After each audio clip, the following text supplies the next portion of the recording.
Well, good morning again, everyone. I'm Carol Shultz. I'm one of our licensed Unity teachers here at Unity of Columbia.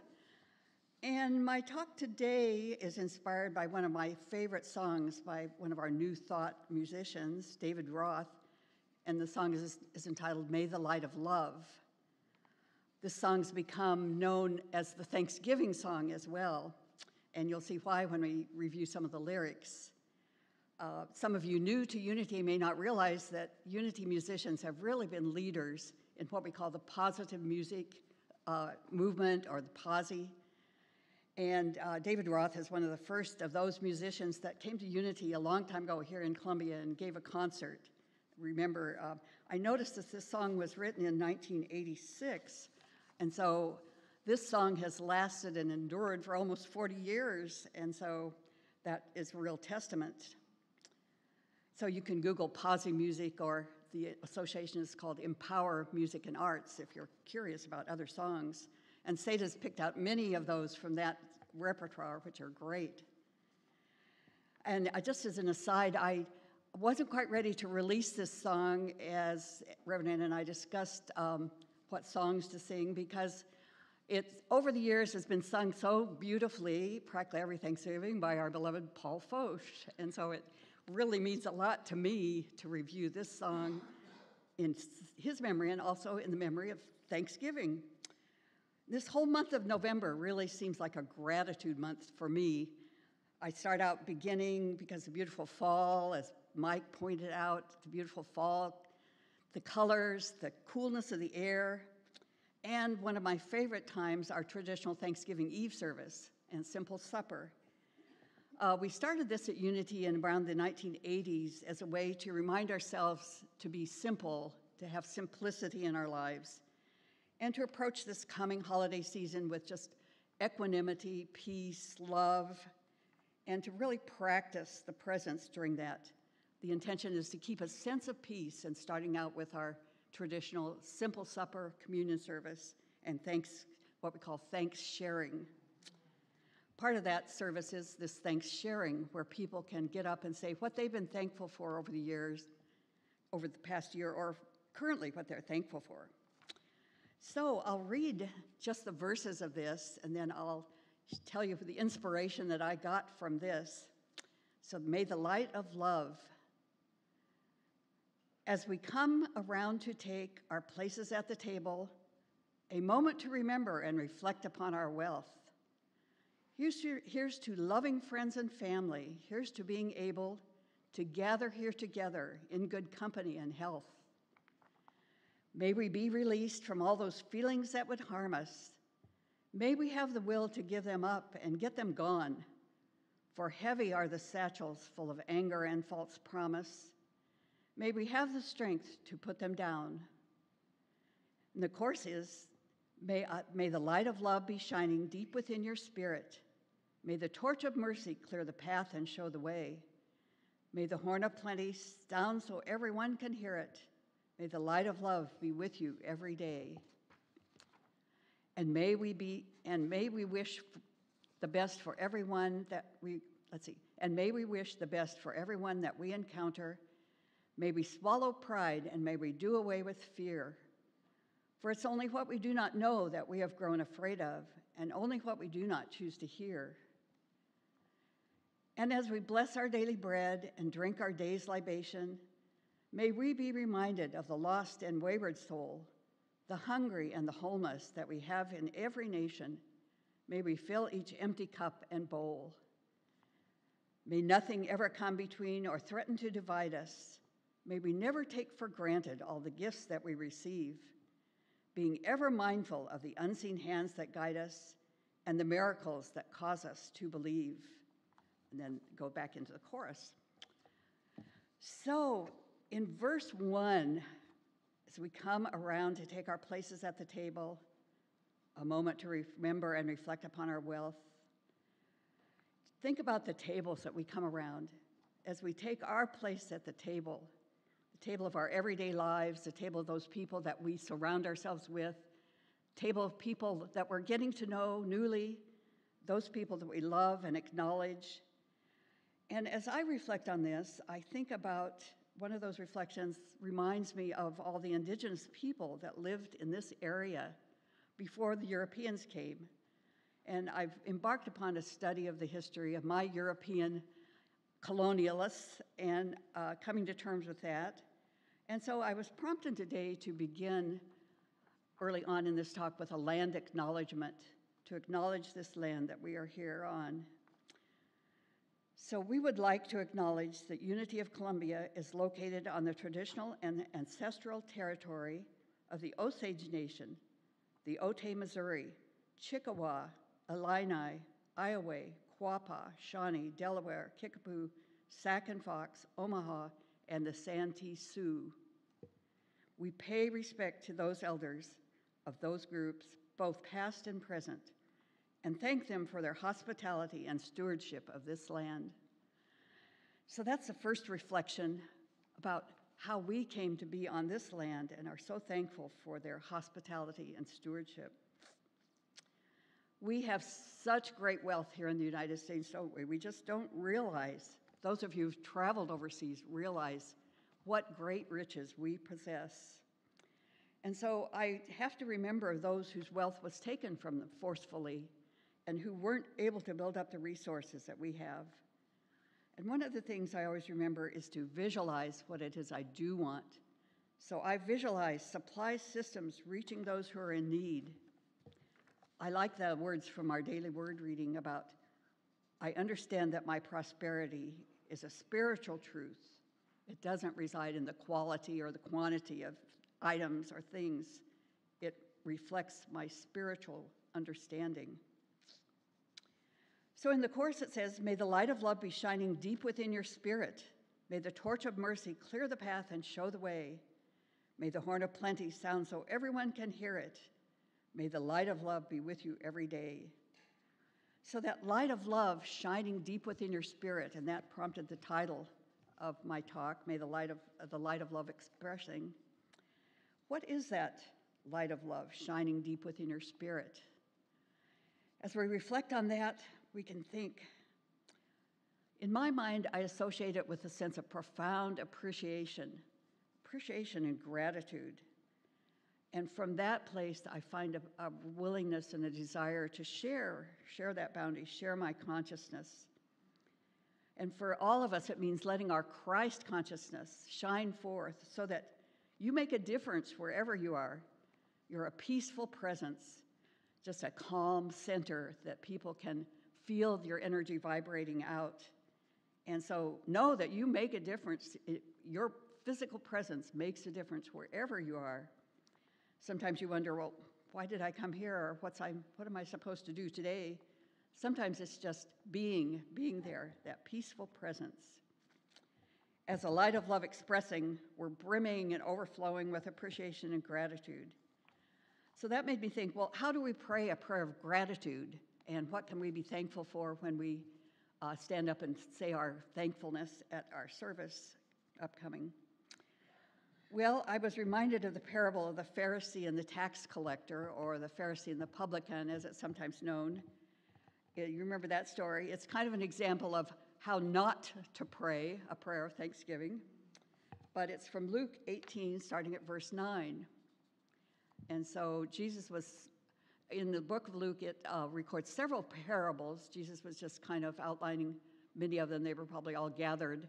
But this was one, it starts out, he spoke also this parable to certain people who were convinced of their own righteousness and who despised all others. He said, 2 men went up to the temple to pray. One was a Pharisee and the other was a tax collector. The Pharisee stood and prayed to himself like this: God, I thank you that I am not like the rest of men, extortionists, unrighteous, adulterers, even like this tax collector. I fast twice a week. I give tithes even up to the limit. I lift up my eyes to heaven daily. But the tax collector, standing far away, wouldn't even lift his eyes to heaven, but beat his breast, saying, God, be merciful to me, a sinner. And Jesus concludes, I tell you, this latter man went down to his house justified rather than the other. For everyone who exalts himself will be humbled, and he who humbles himself will be exalted. Well, we can take many meanings from this parable, this day and age, this time that we're living in. We can look to the Metaphysical Bible Dictionary for some explanation. And for Pharisees, the Pharisee in consciousness is a selfish state of mind produced by the intellect. It is this self-satisfied mental attitude that causes humans to lose sight of the real needs of soul and body, and finally results in dissolution of its own false structure, often at the expense of the body. The tax collector or the publican, in metaphysical terms, mean, in consciousness, a publican is a spirit of meekness that opens us to the inflow of cleansing, illuminating truth. So we want to keep that publican consciousness. And sinners, as we know, sinning means just missing the mark. And sinners, it says, metaphysically means that those who have not yet awakened to the full realization of their divinity. So if we're not quite knowing our full divinity, that's when the Bible says sinners, that's what it's referring to. And then a little note about revealing word about humbling ourselves. Those who humble themselves are empty vessels, open-minded and receptive to the love and wisdom of God. So from that parable, we can understand that we're not to judge anyone by outer appearances or judge their inner attitude either. It reminds us not to compare ourselves to others. Our own path is our own spiritual path, and our children's moment once again pointed that out so clearly, didn't it? That we have to figure out our own path and stand in that spiritual power and do what we know is ours to do. So in verse 2, it says, may we be released from all those feelings that would harm us. May we have the will to give them up and get them gone. For heavy are the satchels full of anger and false promise. May we have the strength to put them down. So this verse always reminds me of forgiveness. Carrying those resentments, those old hurts that I'm still holding on, past incidences. It's hard to give up those old resentments sometimes, isn't it? And I have to remember, reflecting on this, that there's nothing here against me. It's all here for me. So anything that comes to my consciousness in my way here, I have to see what lesson is that giving me. It's all here for me to learn and strengthen my spiritual life. I can do a bit of self-reflection thinking about this and see what parts of myself I'm not loving enough, what parts of me I want to keep myself I want to keep hidden. And part of those, one of the things when I'm thinking about that, maybe some of the things that I'm not so proud of, that I may think, I want more recognition. I want more kudos for what I'm doing in this life. I'm not getting the recognition I like. And so I can reflect on that and know that it's all for me to do inside. It's not an outer validation. It's my own inner validation. Well, verse 3 talks about, and may we wish the best for everyone that we encounter. May we swallow pride, and may we do away with fear. For it's only what we do not know that we have grown afraid of, and only what we do not choose to hear. And the words I like in that is about the highest and best for each person. May we wish the highest and best for everyone. And this verse always reminds me of our prayer ministry here, our prayer ministry and our prayer Unity Chaplain program. In the process we just did earlier, where we say prayers for others, what we're really doing is speaking intentions for the highest and best for those people we're mentioning, or for the situations we're in ourselves. In the email that goes out each week to the prayer ministry that records the prayers that are needed, we always affirm that all the prayers spoken here in the sanctuary are being known in spirit and being handled, and the right and perfect outcome is on the way. Just as an aside, I want to mention that we do have 2 prayer boxes. One is outside in the foyer, and the other is near, right at the entrance of our prayer chapel in the Founders Wing. And there's a prayer request slip that's there that you can write any prayer intention that you have. This is how may we pray with you. Then these requests are sent by email to the prayer ministry. We hold them in our own prayer consciousness, prayer and meditation time throughout the week, and then they're sent to Silent Unity for their prayers. So I urge you to, any spoken prayer that you have is taken care of, but if you want more power, so to speak, write it down and we'll pray some more for you. And be assured that the Unity chaplains who pray with you every Sunday are also holding your request in the highest and best, knowing that your good is coming to you. And I also love the phrase in this verse, and do away with fear, for it's only what we do not know that we have grown afraid of. How many times do I stop and think, am I acting out of fear rather than out of my own consciousness? And it seems so easy to criticize and say what I don't want, but can I really visualize what it is I do want in this world? So that's one of my constant prayers, to show and visualize what I do want. One way to do this is, if you're feeling a little discontent, that I found over the years, is to say to myself, what is missing for me here? And as I think about what's missing for me in this situation, I can do some self-talk.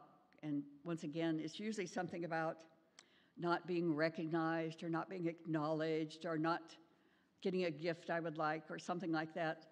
And so I can think to myself, well, I can do that for myself. I can buy myself flowers. There's a Miley Cyrus song we sang in the intergenerational choir. I can buy myself flowers. I can love myself better than you can love me, so I can love myself.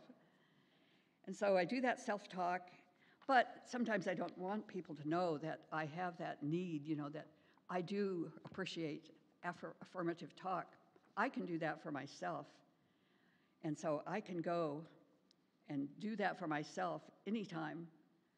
And it's also those things I do not know that I'm afraid of. So I make a point to try and learn about things. I try to do those crucial conversations to find out what is really going on with someone that I may differ in opinion. So those are all things that I contemplate when I think of this verse about the song.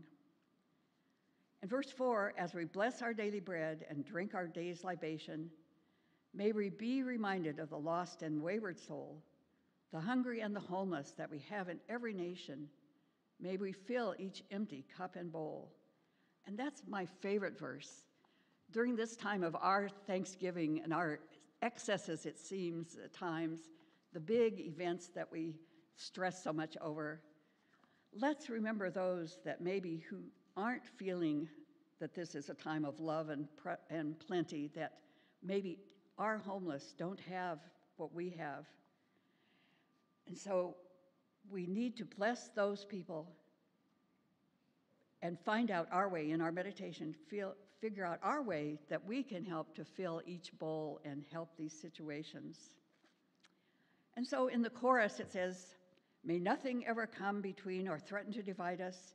May we never take for granted all the gifts that we receive, being ever mindful of the unseen hands that guide us and the miracles that cause us to believe. When we do see our hopes and dreams coming to fruition, when we stand in that place of love and appreciation for ourselves, we surround ourselves with that love, energy of love, well-being comes to us. We become the light of love expressing, that light of God expressing. And so as the chorus says, may nothing ever come between or threaten to divide us. The first chorus I want to read again. May the light of love be shining deep within your spirit.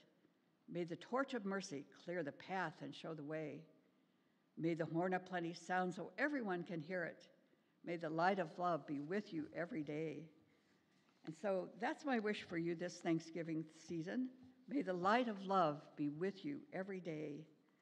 May the light of love be with me every day. May the light of love be with us every day. And it will be, and so it is.